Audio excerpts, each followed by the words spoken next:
Hey folks, today we're looking at a few different shading techniques. I'm going to show you how to do things successfully in pencil.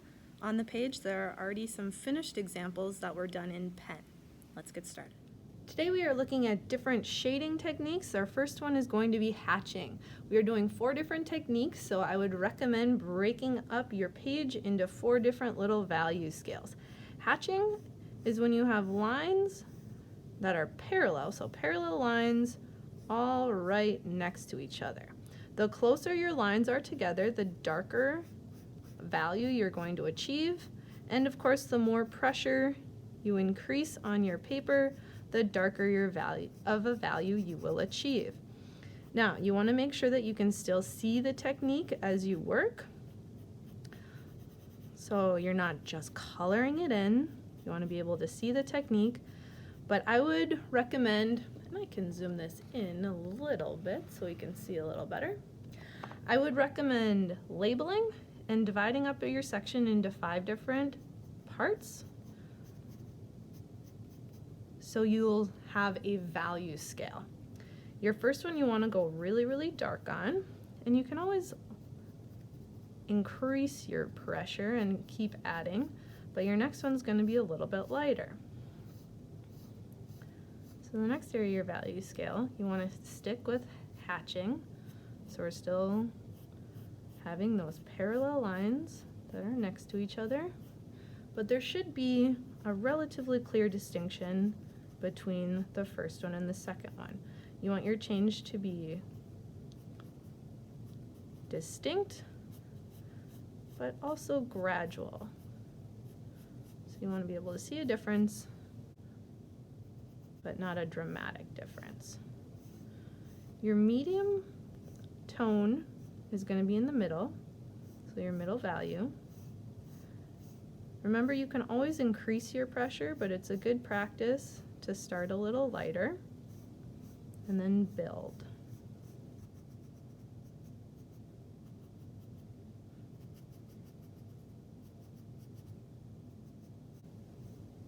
My second to the lightest value, I'm not going to press very hard on, and my lines are a little further away from each other. And my lightest value, I really am not going to have a whole lot going on at all. I might go in and erase a little bit, but you want to have a good example of hatching. So that was our first one. Our next technique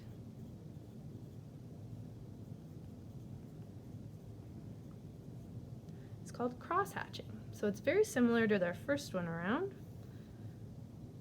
but we're going to build on the technique. Again, dividing up our paper into sections, and this time around the only difference, so we're going to have those parallel lines,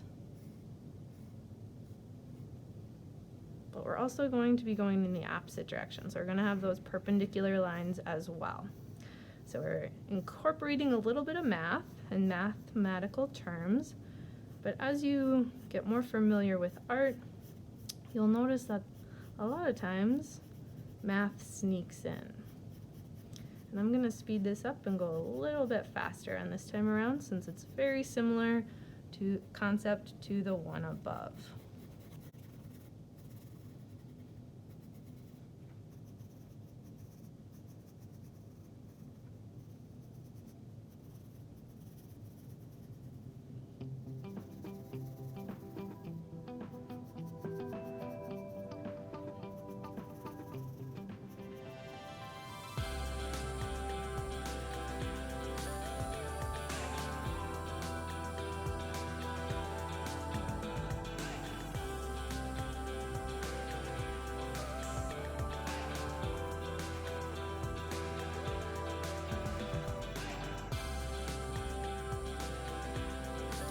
And we have cross-hatching.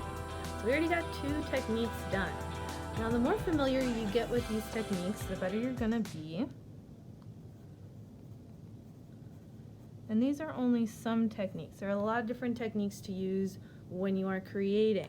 The next one we're going to look at is scribbling. Scribbling has a really bad reputation because you think of the little kid who's going all crazy all over the page, really with a lot of madness. But if you're purposeful, Scribbling can be extremely effective and a great, fast way to achieve a lot of value. You just need to be purposeful about it. So a lot of times I'll start with little figure eights and then build off of there. And there's not necessarily rhyme or reason, but this can be used really effectively in a variety of different situations as you continue your artistic career.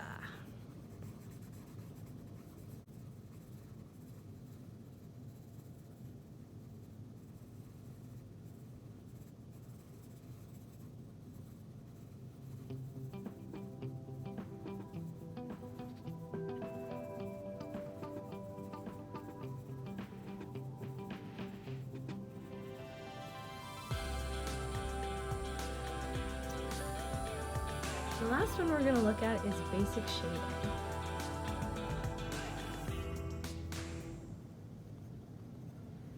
Basic shading is very, very common. It's a good way to soften out your lines if you don't want to see them very well. A lot of times when I'm using basic shading, I'll use the side of my pencil's lead.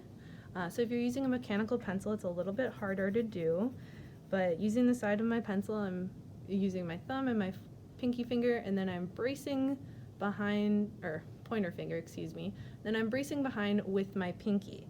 So I have a lot of really good control. I'm able to press extremely hard to achieve that super dark value, which is great because you want to have high contrast within all your drawings. And the more values you incorporate, the more successful your drawings are going to be. Now, as you're working, if you find that you grayed out your object or you aren't super satisfied with your drawing, it is very likely it's because you don't have your entire value scale within your drawing. So you might need to press your dark values a little bit more or focus on erasing a little and getting those highlights back.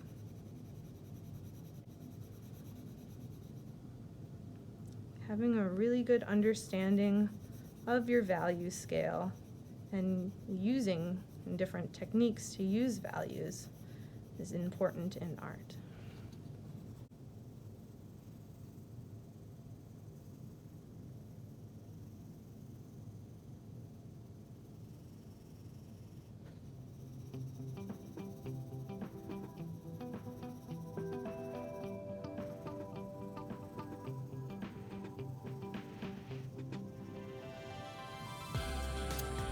And then we have some great examples of value scales using 4 different techniques.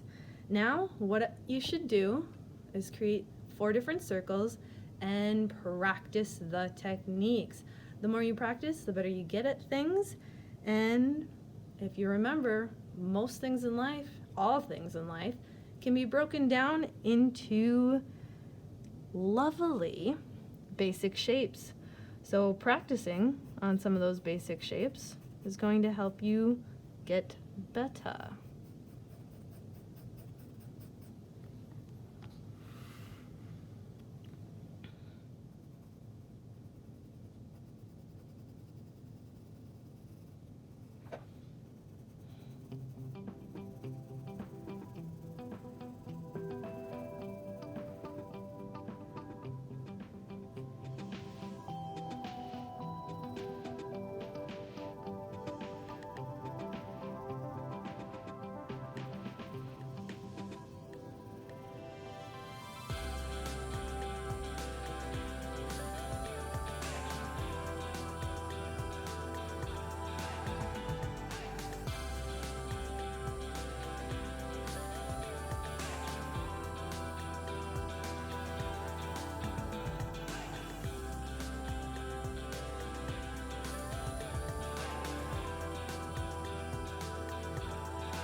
As you work, you might find that you have one technique that you really like and it's kind of your go-to to use.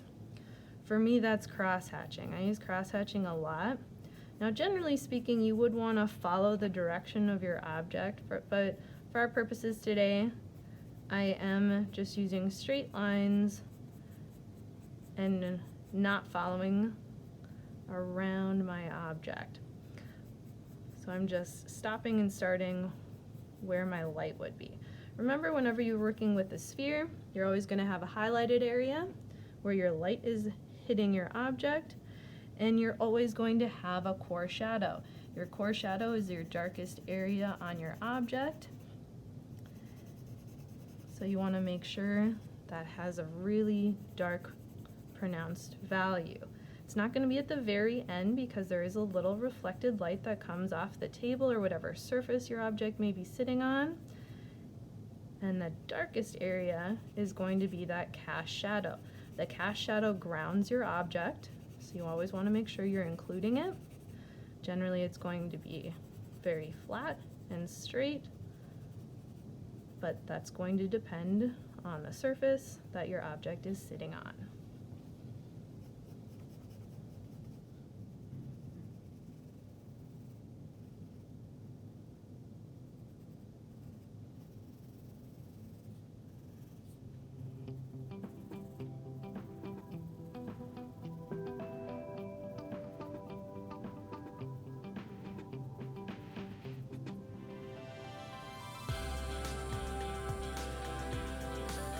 Moving on to scribbling, and if you're checking this out and following along, you'll note that this is going relatively quickly.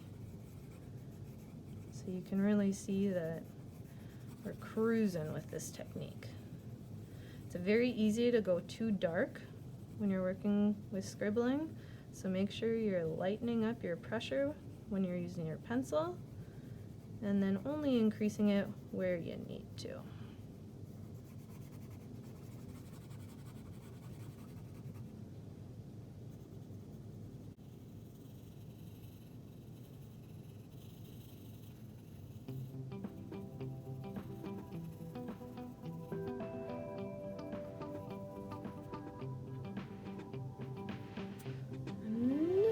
We got our last one.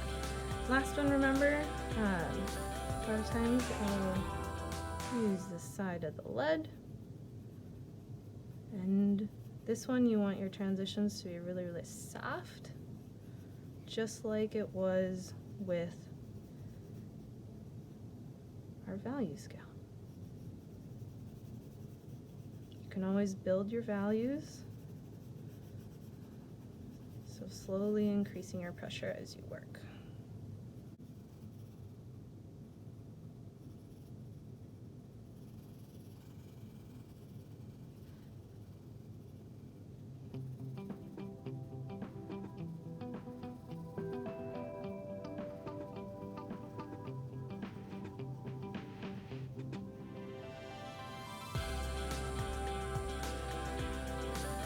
The more familiar you get with these different techniques, the better, because it's always good to have different tools in your toolbox. You'll figure out what works best for you, what you like, what you don't like, and different techniques are going to make different drawings look better. And it's always going to be dependent on what you're trying to achieve within your drawings.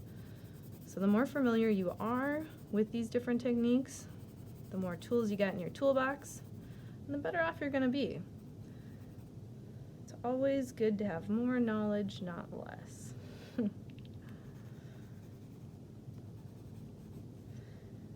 you can just work until you're happy with your results. And then we have a lovely page of great examples.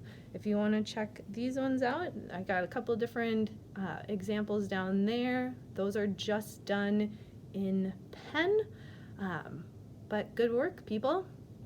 Now you know a bunch of different shading techniques and how to apply those techniques on spheres.